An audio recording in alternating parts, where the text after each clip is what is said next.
तो आज का ये वीडियो, चलिए मैं महत्वपूर्ण मुद्दों पे बात कर लेता हूँ। दोस्तों, मैं आपके साथ इसलिए बात कर रहा हूँ कि जब हम लोग चंद्रशेखर रावण से मेरी पहली मुलाकात सब्बीरपुर कांड के बाद में जब हम लोगों ने सोचा कि इस आदमी से मिला जाए, तो मैंने चंद्रशेखर रावण के बारे में पता निकाला कि वो हैं कहाँ। तो पता चला कि वो जय भगवान जाटव साहब के घर पे थे।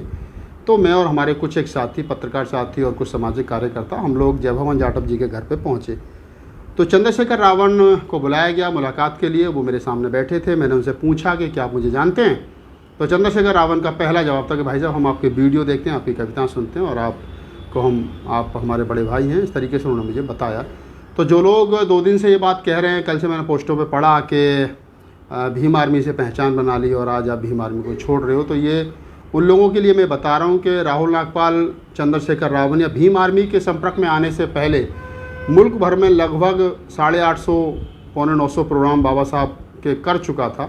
मेरी अपनी एक पहचान थी अजय कवि, और वो पहचान मेरी जो थी, उस पहचान के कारण चंद्रशेखर मुझे उससे पहले से जानते थे।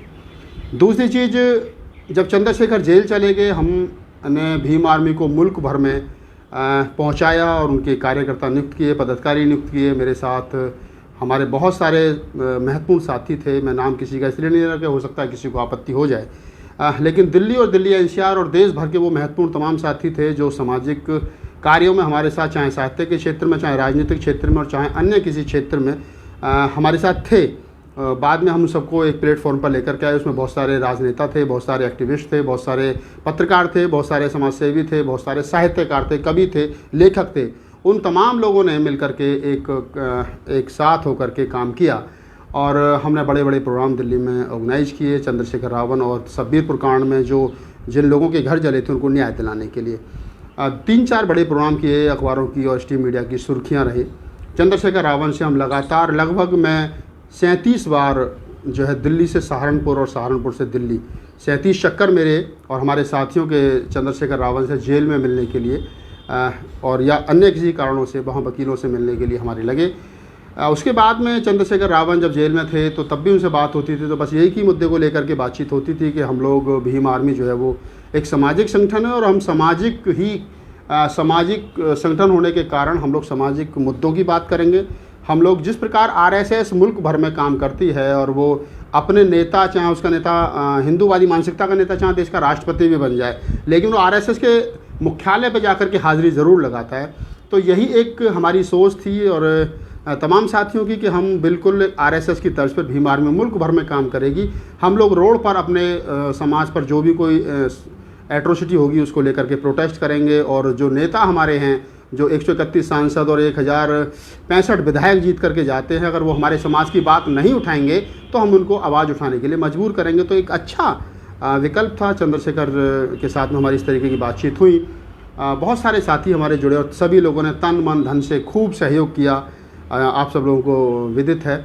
उसके बाद में हम लोग भीम आर्मी से जब चंद्रशेखर बाहर निकल कर के आए और उसके बाद में बहुत सारी बातें जो जेल में थीं वो बाहर आकर के उनमें कुछ तब्दीलियां आईं, कुछ बदलाव हुए।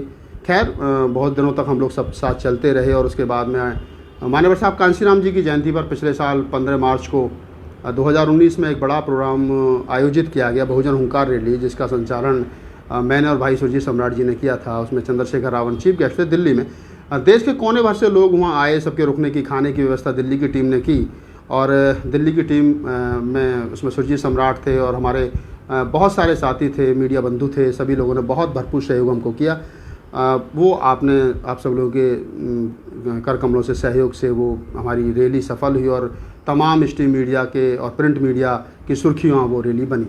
उसके बाद में चंद्रशेखर रावण का राजनीतिक झुकाव हुआ और मैंने, शायद आप लोगों को पता होगा, मैंने लास्ट ईयर मावलंकर हॉल में एक मीटिंग थी और वहाँ बहुत सारे पत्रकारों ने जब मुझसे एक सवाल पूछा, चंद्रशेखर रावण ने कहा कि अगर हम राजनीतिक विकल्प हम लोग बनेंगे, अगर मायावती जी और बसपा अपने आप में सुधार नहीं करती है तो मुझसे बहुत सारे पत्रकार बंधुओं ने पूछा कि राहुल जी, अगर भीम आर्मी राजनीतिक पार्टी बनाती है तो आपका रुख क्या होगा।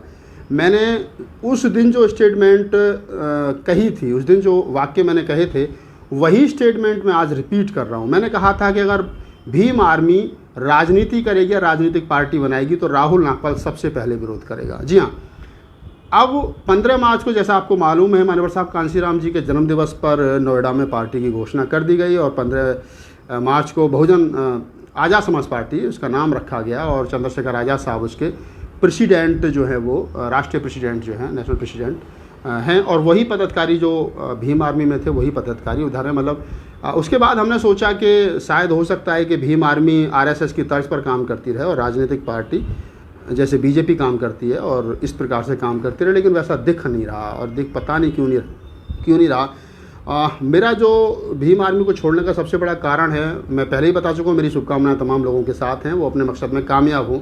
लेकिन मैं जिस पद के लिए, जो पद मुझे प्रवक्ता का दिया गया, मैं निष्क्रिय हूँ। पिछले 4-5-6 महीने से मैं कोई काम नहीं कर रहा हूँ, कोई पोस्ट नहीं लिख रहा हूँ, कोई ब्लॉग नहीं लिख रहा हूँ, कोई डिबेट नहीं कर रहा हूँ भीम आर्मी के एज ए प्रवक्ता होने के नाते, जबकि मुझे जाना चाहिए।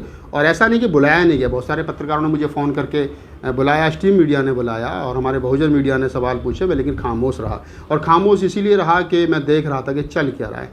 अब मुझको लग रहा है कि भीम आर्मी और चंद्रशेखर जो है वो और जो आज़ाद समाज पार्टी है वो सब लोग बहुत जल्दी में हैं और कुछ करना चाहते हैं।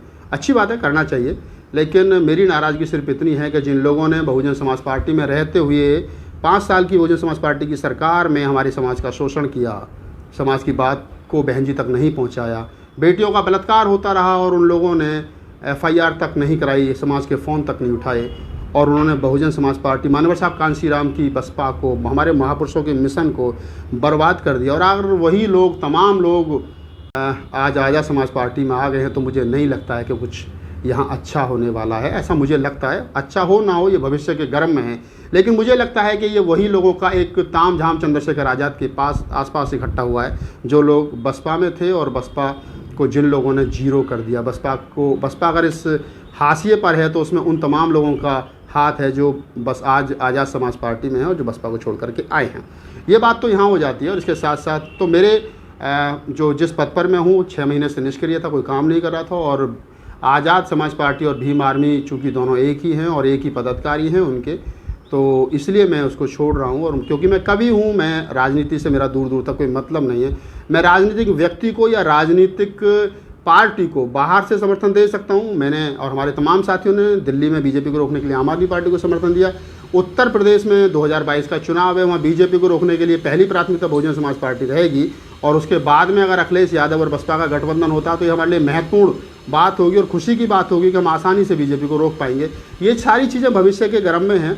इस पर हमारी पूरी टीम, जो हमारे साहित्यकारों की, कवियों की, एडवोकेट्स की और हमारे जो अपनी टीम है, वो उस पर बैठ करके डिस्कस करेगी कि 2022 के चुनाव में उत्तर प्रदेश में क्या डिसीजन लिया जाएगा। वो राहुल नागपाल का कोई व्यक्तिगत या अकेले का डिसीजन नहीं होगा। साथ ही साथ मैंने जैसा बताया कि मैं कवि आदमी हूँ, मैं राजनीतिक पार्टी से, राजनीतिक व्यक्तियों से को समर्थन तो दे सकता हूँ, लेकिन उसका पार्ट नहीं हो सकता, उसका हिस्सा नहीं हो सकता। तो मैं सामाजिक संगठनों के साथ हमेशा जुड़ा रहा हूँ, चाहे भीम आर्मी में जुड़ा रहा प्रवक्ता पद पर या फिर समता सैनिक दल में प्रवक्ता पद पर, प्रचारक पद पर, या सरकारी कर्मचारी जो अनुसूचित जाति के, अनुसूचित जनजाति के 40 लाख सरकारी कर्मचारियों का संगठन था, उसमें मैं रहा हूँ प्रचारक के रूप में। और कई संगठन हैं जिनमें मैंने काम, भारतीय बौद्ध महासभा में काम किया। तो मैं हमेशा सामाजिक संगठनों के साथ जुड़ा, क्योंकि राजनीतिक व्यक्तियों के साथ में, राजनीतिक पार्टियों के साथ में मेरी ज़्यादा देर तक मैं चल नहीं पाता हूँ, क्योंकि मुझे लगता है कि राजनीतिक व्यक्ति समय के अनुसार और अपनी ज़रूरतों के अनुसार बदलते हैं, जबकि सामाजिक कार्यकर्ता जो है वो ज़रूरत और समय के अनुसार नहीं बदलते हैं, बल्कि वो अपना उनका एक उद्देश्य होता है जिस उद्देश्य पर वो काम करते हो। मेरा एक व्यक्तिगत नहीं बल्कि हमारे तमाम अम्बेडकराइज मूवमेंट के लोगों का एक उद्देश्य है कि भारत बौद्ध में होना चाहिए और इसके साथ साथ भारत को पर हमारे लोगों का कब्जा होना चाहिए। मतलब बाबा मान्यवर साहब काशीराम ने कहा था कि जाओ अपने घरों की दीवारों पर लिख दो, हम इस देश के हुक्मरान हैं। तो उस दिशा में जो पार्टी काम करेगी उसके लिए हम बाहर से या अंदर से अगर कोई ऐसी स्थिति भी कभी इन फ्यूचर बनती है तो हम लोग काम करने के लिए तैयार हैं, लेकिन विचारधारा स्पष्ट होनी चाहिए। साथियों, तो बस यही बात थी। मैंने भीम आर्मी छोड़ दी है और आज के बाद मुझे भीम आर्मी के नाम से ना जाना जाए। मैं एक कवि हूँ और कवि के रूप में ही मुझे देखा जाए। आप लोगों ने मेरी कविताओं को बहुत प्यार दिया है, मिलियंस मेरी कविता, करोड़ों लाखों लोगों ने लाखों बार सुनी है और मेरी एक पहचान है। मैं उस पहचान को छोड़ना नहीं चाहता। मैं किसी संगठन का हिस्सा हो सकता हूँ, लेकिन उससे पहले कवि हूँ और वो रहना चाहता हूँ। और चंद्रशेखर रावण और उनकी तमाम टीम को मेरी शुभकामनाएं हैं। चंद्रशेखर भाई है छोटा, हमसे तो बहुत छोटा है, 10 वर्ष छोटा, 8 वर्ष छोटा है। तो मेरी शुभकामनाएं छोटे भाई के लिए, वो जो कुछ करना चाहते हैं करें, लेकिन सोच के, समझ के और समाज को अच्छे रास्ते पर ले जाएं। युवाओं का भविष्य जो है वो अंधकार में नहीं जाना चाहिए। वो बहुत बेहतर समझते हैं, उनके साथ बहुत बुद्धिजीवी आदमी आजकल एक टीम उनके साथ जुड़ गई है, तो अच्छा है। आप चलिए, अपना काम करिए और मैं अपना काम कर रहा हूँ। इन फ्यूचर मुझे उम्मीद है कि भीम आर्मी का कोई भी कार्यकर्ता है, कोई भी छोटा बड़ा, चाहे तो राष्ट्रीय लेवल का हो, चाहे छोटे किसी वार्ड लेवल का हो, ना तो मेरे ऊपर कोई कटाक्ष करेगा। और मैं कभी जब किसी संगठन को हाथ जोड़ता हूँ या उससे नमस्ते करता हूँ, जय भीम करता हूँ, तो फिर मैं भी, मेरी कोशिश रहती है कि मैं उस पर कोई बात ना करूँ। हो सकता है बहुत से आरोप प्रत्यारोप लगाए जाएँ, तो मैं कोशिश करूँगा कि इस तरीके के कोई आरोप प्रत्यारोप नहीं लगाए जाएंगे। मैं आज से पहले जिन लोगों ने संगठन छोड़े वो क्यों नहीं बोले, क्या नहीं बोले, ये मेरा महत्वपूर्ण विषय नहीं, लेकिन मैं संगठन छोड़ रहा हूँ और कह करके छोड़ रहा हूँ। 6 महीने से निष्क्रिय था मैं, कोशिश, मेरी उम्मीद थी कि मुझे शायद पद मुक्त कर दिया जाएगा, लेकिन संगठन के बड़े पदाधिकारियों ने मुझे पद मुक्त नहीं किया। क्यों नहीं किया, ये उनकी क्या मजबूरी थी, तो बस मैंने अब संगठन छोड़ दिया। मैं अपना काम करूँगा, किसी संगठन के साथ जुड़ूँ या सिर्फ एज ए कवि, एज ए साहित्यकार समाज का काम करता रहूँ, समाज की ज़रूरतों के लिए आवाज़ उठाता रहूँ, समाज पर होने वाले शोषण के खिलाफ बोलता रहूँ। मैं कलमकार हूँ, कवि हूँ, बस अपना काम कलम के सहारे कर सकता हूँ, करता रहूँगा। लड़ना झगड़ना, तलवार उठाना, गोली चलाना, लठ लगाना, या ये सब मेरे बस की बात नहीं है। मैं बाबा साहब की मूवमेंट का आदमी, क्योंकि बाबा साहब ने कभी किसी के थप्पड़ नहीं मारा, लेकिन 5000 साल की गुलामी काट करके हमें IAS PCS मुख्यमंत्री राष्ट्रपति तक बना दिया। साहब काशीराम ने अपने जीवन में एक थप्पड़ सिर्फ एक पत्रकार आशुतोष को मारा था, लेकिन वो मैं 4 बार एक सूबे के मुख्यमंत्री बना गए हमें, और एक राजनीतिक मतलब सोच दे गए, राजनीतिक प्लेटफॉर्म दे गए। तो बस मैं समझता हूँ कि हमारी लड़ाई जो है वो कलम की है और विचार की है। हम विचार से इस देश के अंदर मनुवाद को हरा सकते हैं, कलम से हरा सकते हैं, लेकिन तलवार से हमारा हराना या किसी भी तरीके से संभव नहीं है। और जो लोग ये समझते हैं कि हम लोग तलवार से, डंडे से, गोली से हरा सकते हैं, ये उनका व्यक्तिगत विचार हो सकता है। ये बाबा साहब का विचार नहीं है, ये काशीराम का विचार नहीं है। और अगर वो कहते हैं कि ये काशीराम और बाबा साहब का विचार है, तो मैं सिर्फ इतना ही कह सकता हूँ कि अभी ज़रूरत है कि वो काशीराम को और बाबा साहब को पढ़ें, समझें। बाबा साहब ने बहुत सारी किताबें हैं लिखी हैं, उनके वॉल्यूम्स हैं। काशीराम साहब का के विचार हैं, उनके स्पीच हैं, आप उनको सुनिए, समझिए। तो बस ये बहुत सारी बातें मैंने करनी थी और शायद मेरी बात अब कंप्लीट हो गई है। तो आप लोग, जो लोग भीम आर्मी में काम कर रहे हैं, आप सबको मेरी शुभकामनाएं हैं। आप लोग जिस मकसद के लिए आए हैं वो मकसद आपका कामयाब हो, आप उस मकसद में। मुझे नहीं लग रहा था कि मैं सही रास्ते पर हूँ। इन फ्यूचर मुझसे लोग सवाल करते, उससे पहले मैंने अपने सारे सवालों का जवाब दे दिया है। और तमाम, चाहे बहुजन मीडिया हो, चाहे स्ट्रीम मीडिया हो, सभी से मेरी अपील है कि चाहें तो उस वीडियो को उठा करके अपने चैनल्स पर लगा सकते हैं, लेकिन मुझसे अब इन फ्यूचर, चाहे पत्रकार बंधु बहुजन मीडिया के साथी हों, चाहे स्ट्रीम मीडिया के साथी हों, चाहे प्रिंट मीडिया के साथी हों, इन सबसे मेरी हाथ जोड़ करके अपील है कि वो मुझसे भीम आर्मी, चंद्रशेखर और आज़ाद समाज पार्टी से जुड़ा हुआ कोई भी सवाल ना पूछें। ये मेरी अपील है, क्योंकि मैं संगठन को छोड़ चुका हूँ। आप चाहें तो मुझसे अन्य किसी बारे पर बात कर सकते हैं। मैं चलते चलते बस एक ही बात कहना चाहूँगा। कुछ लोगों के कल मुझे मेल आए थे, उन्होंने कहा था, जब मैंने लिखा था उसके बाद में मेल आए थे, उन्होंने कहा था मुझे कि राहुल भाई आप चंद्रशेखर के साथ नहीं हो तो कहाँ हो। मैंने कहा हमारी पार्टी बसपा है, बहन जी के साथ में मतभेद हो सकता है, मनभेद नहीं है। अगर मेरे घर का बुजुर्ग हो, मेरा बाप हो, मेरा ताऊ, मेरा चाचा कुछ ऐसा काम करे, मेरी माँ, मेरी बहन, जो हमारे संबंधी हैं, अगर वो कोई ऐसा काम करें जो घर परिवार के हित में नहीं है, तो मैं विरोध कर सकता हूँ। मेरा बाप अगर कोई ऐसा काम करे, मेरा चाचा ताऊ ऐसा काम करे जो परिवार के हित में नहीं है, तो मैं उस परिवार का पार्ट होने के नाते, हिस्सा होने के नाते विरोध कर सकता हूँ, लेकिन मैं अपने बाप को बदल नहीं सकता। मेरा बाप कितना भी घर को बर्बाद कर दे, लेकिन फिर भी मेरा बाप रहेगा, मेरी माँ रहेगी, उनसे मेरा रिश्ता है। ठीक है, बहन जी जो है वो हमारी नेता हैं, थी और रहेंगी। कुछ कमियां हैं, चाहे सतीश मिश्रा को लेकर के, चाहे उनका परिवारवाद को लेकर के, आकाश को लेकर के, तो इस चीज़ का विरोध जारी रहेगा। लेकिन जिस प्रकार हम अपने बाप को गलत काम करने के बाद भी नहीं बदल सकते हैं, मेरा बाप दारू पी करके सारी चल संपत्ति को बर्बाद कर दे, मैं उसका विरोध कर सकता हूं, लेकिन दूसरा बाप नहीं ला सकता। ठीक उसी प्रकार बहन जी चाहें भतीजे के मुँह में, या फिर कहें कि सतीश मिश्रा की गलत गाइडलाइनों के चलते कुछ भी करें, हम पार्टी को बचाने का काम करेंगे और अंतिम सांस तक करेंगे, लेकिन हम बहन जी को बदल नहीं सकते। ठीक उसी प्रकार जिस प्रकार हम अपने बाप को नहीं बदल सकते। अगर आपको ये मेरा वीडियो अच्छा लगा है तो इसको आगे बढ़ाइए, और मेरे विचार से अगर आप सहमत हैं तो बस आपके लिए साधुवाद है, और अगर आप सहमत नहीं हैं तो कृपया करके गाली ना दें, क्योंकि गाली देना किसी भी सभ्य व्यक्ति की पहचान नहीं है। जय भीम, नमो बुद्धाय, जय मूल निवासी।